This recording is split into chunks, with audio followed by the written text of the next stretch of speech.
I'm Dr. Mubashir Ali. I'm a senior consultant internal medicine at Apollo Health Telehealth Services. So today we are discussing the most vulnerable population, the population who are at risk for COVID-19 disease. So before jumping to the vulnerable high risk group, let us just brush up our memory about the coronavirus and the COVID-19 disease.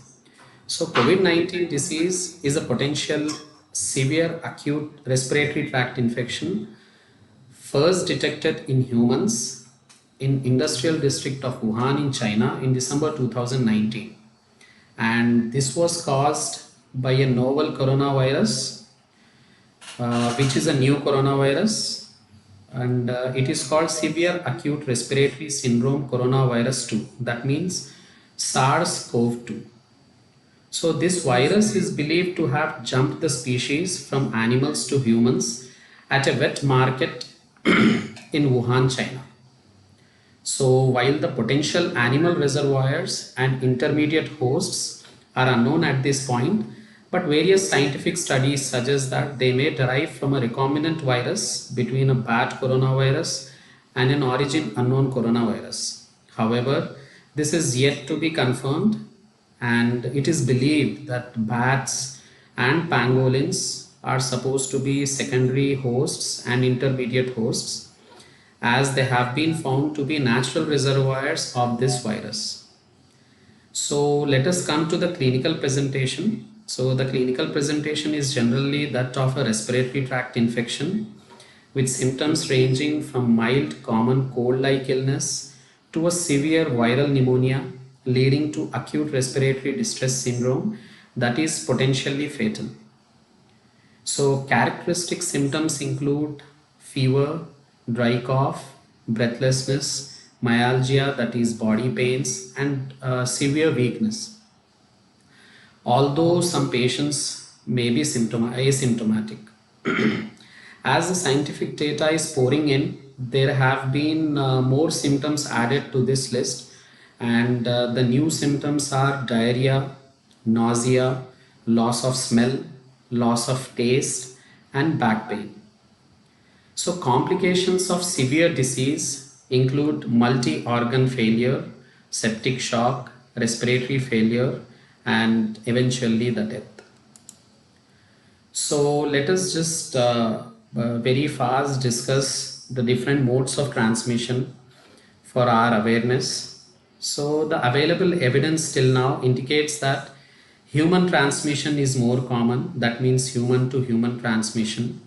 So close contact with respiratory droplets, which are produced when a person talks, exhales, sneezes, or coughs. So this direct contact with infected people is the main source of transmission, and rarely the contact could happen through fomites. Fomites are the articles which we use such as keys or pens, wallets, phones, etc. So the next mode of transmission that is being discussed is airborne transmission, and it has not been reported or confirmed as of now, but however it may be possible because aerosols are also potential source of transmission. The virus has been found to be more stable on surfaces such as plastic and stainless steel, etc., and this virus stays for about 72 hours, and on the copper surfaces for up to 4 hours, and on the surfaces such as paper, cardboard, etc., it is estimated that this virus could stay for up to 24 hours. In healthcare settings, for example in hospitals or clinics, etc., the virus is widely distributed in the air and on object surfaces such as floors, trash cans, etc. The contribution to transmission by the presence of the virus in other body fluids is unknown. However, the virus has been detected in blood, urine, saliva, tears, and eye secretions. Fecal oral transmission may be possible, but although it has not been yet reported, sexually transmitted infection has not yet been reported. So there is one class of COVID patients who are called asymptomatic case. So asymptomatic case is a laboratory confirmed case who do not develop symptoms. There is definitely an evidence that spread happens from asymptomatic carriers. So we have to be careful with these asymptomatic carriers as well. So let us come to our main topic of discussion, that is who is easily vulnerable to this disease. So COVID-19 is a new disease, as you know, because this started in December 2019, and there is very limited information regarding risk factors for severe illnesses. Based on current scientific data available, so older adults and people of any age who have serious underlying medical conditions might be at higher risk for severe illness from COVID-19. So I have broadly classified these risk groups into 4 types. So first category of the group is people 60 years and older with or without any underlying disease. The second is children below 10 years. And the third category of people are people who work in a healthcare facility in close proximity to COVID-19 positive patients. And the fourth and final category is people of all ages with certain medical conditions, particularly if those medical conditions are not well controlled. So what are these medical conditions which tend people to be at higher risk for contracting this disease? So first medical condition is people with chronic lung disease or moderate to severe diseases such as asthma and chronic obstructive pulmonary disease, etc.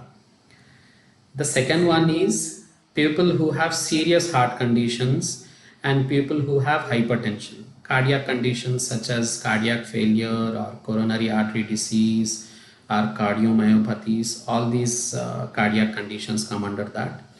And the next category of conditions is or the higher risk group is pregnant women. Yeah, pregnant women are at higher risk to contract this disease. And the next category is people who are immunocompromised. For example, the immune system plays a very major role in the pathogenesis of this COVID-19 disease. So many conditions can cause a person to be immunocompromised, including cancer and the people who are on cancer treatment. Smoking, it also decreases the efficiency of immune system. Bone marrow or organ transplant patients and immune deficiency diseases, poorly controlled HIV or AIDS, and certain drugs also such as prolonged use of corticosteroids or other immune modulator drugs. They can cause immune deficiency in the body. So these people have to be extra careful. So the next category of people is people with severe obesity. So the body mass index of 35 or higher are more vulnerable to contract this disease. The ideal BMI is supposed to be 19 to 25, 26. So the obesity is a higher risk group. Then coming to the one of the main risk group category is people with diabetes. And the next category is people with chronic kidney diseases and people with kidney diseases who are undergoing dialysis. So this is one category of people who are at risk. And then coming to the next category is people with any liver diseases such as hepatitis or cirrhosis, etc. So we'll deal with one condition at a time so that we can be aware of each condition and how to manage these conditions in such a scenario. So for people who are already having asthma or COPD like conditions, so these people are at higher risk for severe illness from COVID-19. So the symptoms of asthma and COPD are chest tightness, coughing with or without sputum or expectoration, shortness of breath or breathlessness, and a whistling or wheezing sound when one breathes out. So these are the main preliminary symptoms of asthma and COPD. So what actions are to be taken for such patients if they are at your home? So how do you manage such patients? So they have to follow the asthma treatment plan as given by the pulmonologist or physician as it is, and keep the symptoms under control, because this monsoon season and the winters, usually the triggers happen. So continue the current medication, whatever it is given, including any inhalers with steroids in them. And we have to also use them judiciously. So be in contact with your treating physician and avoid asthma triggers. So asthma, such kind of diseases, they actually happen, the bout happens when there is some kind of trigger to a person. So you have to avoid being exposed to such type of triggers such as household dust, colder environment, drinking cold beverages and perfumes or sprays, and getting exposed to rain also, pollution, pets, and all these they contribute in exacerbation of the symptoms. If possible, have another member of your household who doesn't have asthma clean and dust and disinfect your house, and make sure that people with asthma are not in the room. So minimize the use of disinfectants and sprays that can cause an asthma attack. And always ventilation is important, so open windows and doors and use a fan that blows air outdoors. COVID-19 can affect the respiratory tract, particularly nose, throat, lungs. So these exacerbate an episode of asthma and possibly lead to pneumonia and serious illnesses. So the next category of people which we'll be discussing in detail is diabetes.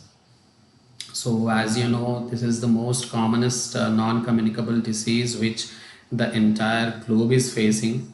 So diabetes, including type 1, type 2 or gestational, may put people at higher risk of severe illness from COVID-19. So one reason is that high blood sugar weakens the immune system and makes it more feasible for COVID-19 infection to thrive in the body. So what actions have to be taken if any of us are diabetic or anyone at your home is diabetic? So what are the actions to be taken and what are the precautions to be taken? So one has to continue taking diabetes pills or insulin as usual, as instructed by your treating physician. We have to test the blood sugars every 4 or 5 days in these circumstances and keep the track of the results. And you can also be in contact with your physician about these results. Make sure that you have at least a 2 week supply of your diabetes pills and insulin, because of this ongoing lockdowns and transportation restrictions, and also we never know when the pill is available or not. So make sure you have a 2 week supply. It's always better to use a glucometer at home for self-monitoring of blood glucose, as patients taking particularly insulin can have an episode of hypoglycemia, that is lowering of sugars. So follow the diabetic plan, which is low fat, low oil, moderate healthy carbohydrate plan. Avoid unnecessary sugars, and in this plan you can include moderate protein and whole grains, you know, and keep one hydrated, keep a diabetic patient hydrated. He has to drink a lot of water and fluids. So 40 minutes of daily physical activity is must to keep the HbA1c, which is a 3 months average sugar, under control. This is important for long-term glycemic control. And diabetic patient has to avoid getting hurt with any small lacerations, wounds and abrasions, as the healing is slow in diabetic patients. So people with diabetes whose blood sugar levels are often higher than their target are more likely to have diabetes related complications pertaining to kidney, heart, eye and nervous system. So these complications can make it harder to overcome COVID-19 and its infections. So that is why diabetes under control has to be there. So next condition we are discussing in detail is hypertension and cardiac conditions.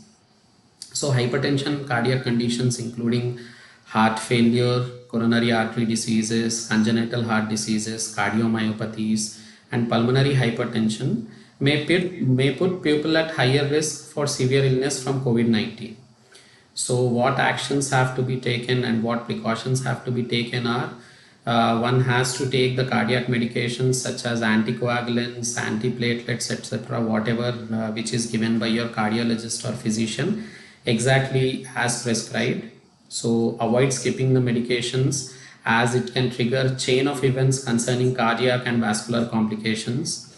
And as we had already discussed, make sure that at least 2 weeks supply of your medication is available because of this ongoing uncertainty. So people with hypertension should continue to manage and control their blood pressure and take their medication regularly as directed and keep their BP under control all the time.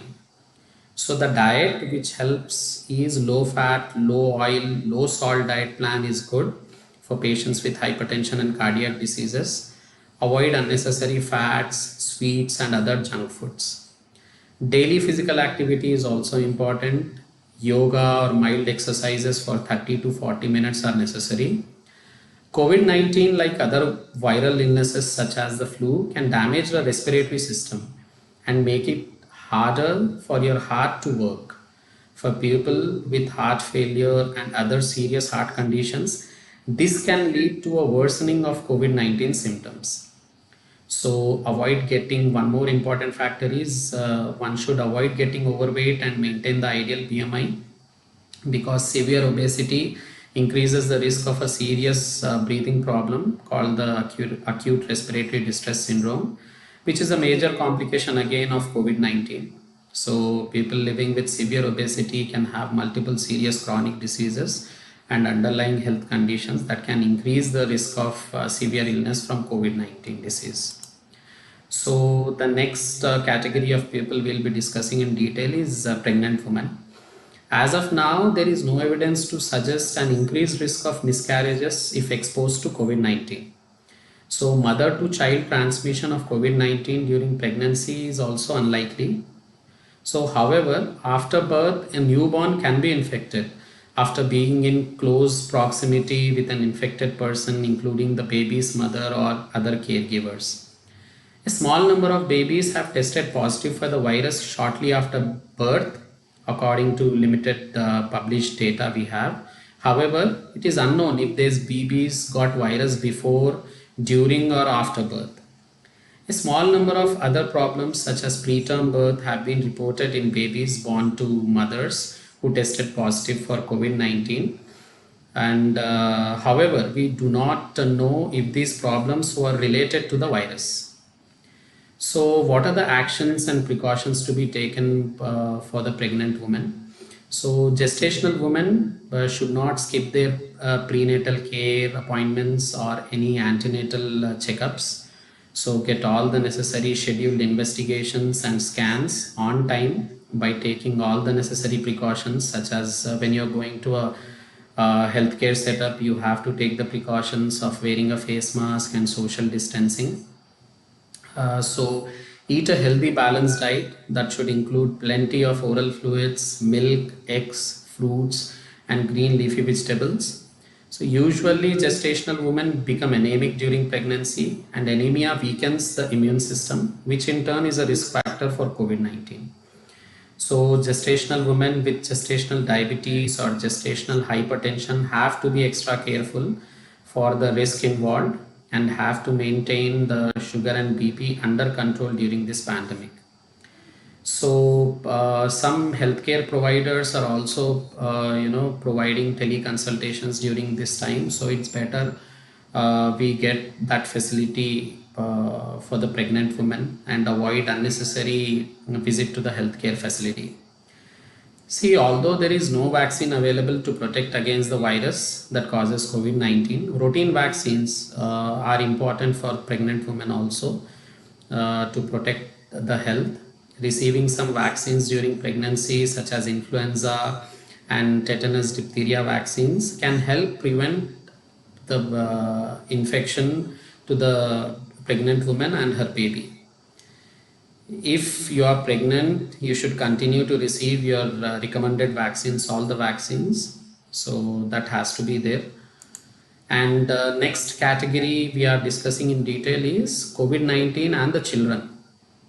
So there is much more to be learned about how this disease affects children actually, because the data is so limited. And children under 10 years and those with underlying medical conditions might be at higher risk of serious illness from COVID-19 than the other normal children. Children with COVID-19 generally have mild cold-like symptoms such as fever, running nose and cough. Vomiting and diarrhea have also been reported in some children. So children with certain underlying medical conditions such as chronic lung disease, moderate to severe asthma, congenital heart conditions, or weak immune systems might be at higher risk for severe illness from COVID-19. So the important precaution or actions which have to be taken for our children to be safe is vaccines. Vaccines are an important part of keeping the child healthy. I mean, all the recommended vaccines which are supposed to be given as per the immunization schedule. So vaccines help provide immunity before being exposed to potentially life-threatening diseases. Although there is not yet a vaccine to help protect us from COVID-19, vaccines for other illnesses such as measles, BCG, influenza, whooping cough, pertussis, etc., they have to be taken on schedule. So that is very important. So these were the main categories which we have discussed. And regarding general precautions and how to protect our loved ones, because as we are aware that there is not yet any vaccine, there is no definitive treatment for COVID-19 except when a vaccine comes.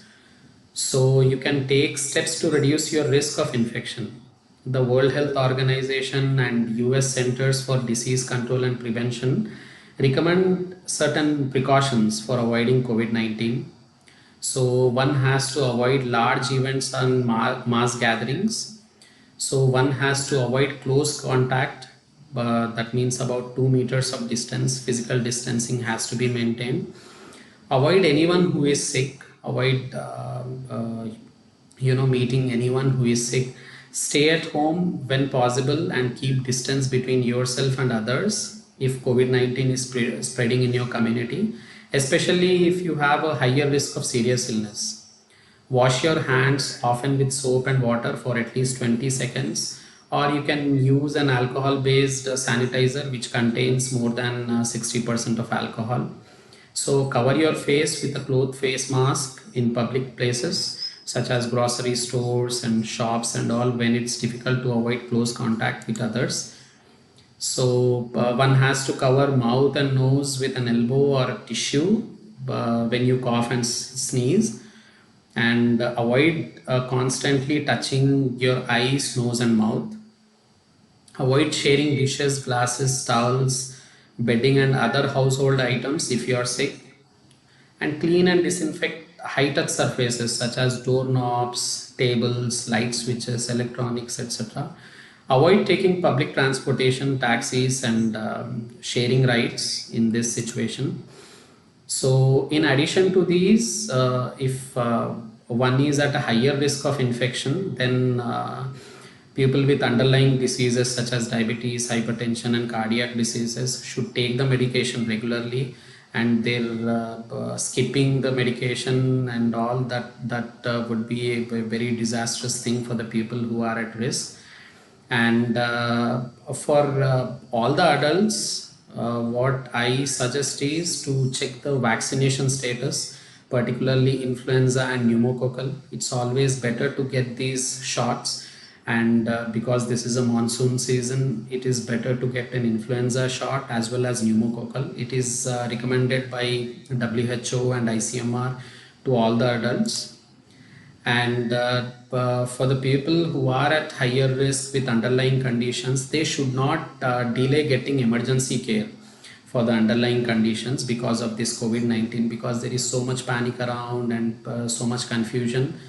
But still, emergency departments in all the major hospitals have their contingency infection plan to protect you from getting COVID-19 infection.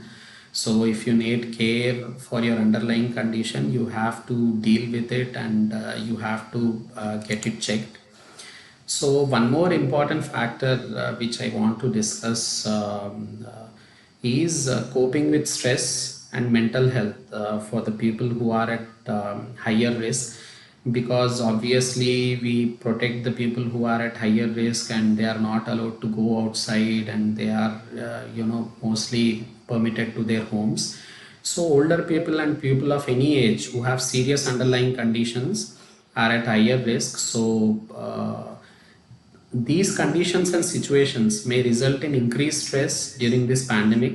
So fear and anxiety can be overwhelming and cause strong emotions. So take breaks from watching, reading, or listening to news and other social media which always talks about COVID-19. Hearing about the pandemic repeatedly can be upsetting sometimes. So take care of your body, take deep breaths, stretch, do yoga or meditate, and try to eat healthy, well balanced meals, exercise regularly, get plenty of sleep because sleep is an important factor, and avoid alcohol and smoking. So make time to unwind ourselves, try to do some other activities which you enjoy, which you haven't done in the recent past, and connect with others, connect with the people talking to whom you are relieved, and call your healthcare provider or your doctor if stress gets in the way of your daily activities. And if you or someone you care about are feeling overwhelmed with emotions like sadness, depression, or anxiety, talk to your healthcare provider or doctor for further assistance. So finally, the take-home message for all presently, because the situation around us is uncertain with this pandemic going on. The coronavirus pandemic has led to unprecedented panic across the world, as you know, because with no vaccine immediately available, the concern over the deadly virus increases with each passing day. So it has taken a toll on people's mental health and their physical health as well. So it is very easy to get demotivated with the current global crisis, which leads to stress and anxiety. But hope must not be lost. So keeping each other, family, and friends positive during distressing times is important. So impart knowledge to your friends, colleagues, relatives on social distancing, face masks, and personal hygiene. Create an awareness about COVID. See, it is not a taboo. So you can discuss it with your elders, with your children, and with your family. They have to be aware of this disease. They have to be aware of the symptoms and all, because it is very important. Positive anything is better than negative nothing. So except the coronavirus, of course. So be positive, stay safe, and help flatten the curve. You're braver than you believe, and stronger than you seem, and smarter than you think. So follow the guidelines at all the public places and at home, issued by the Government of India, Ministry of Health, and ICMR.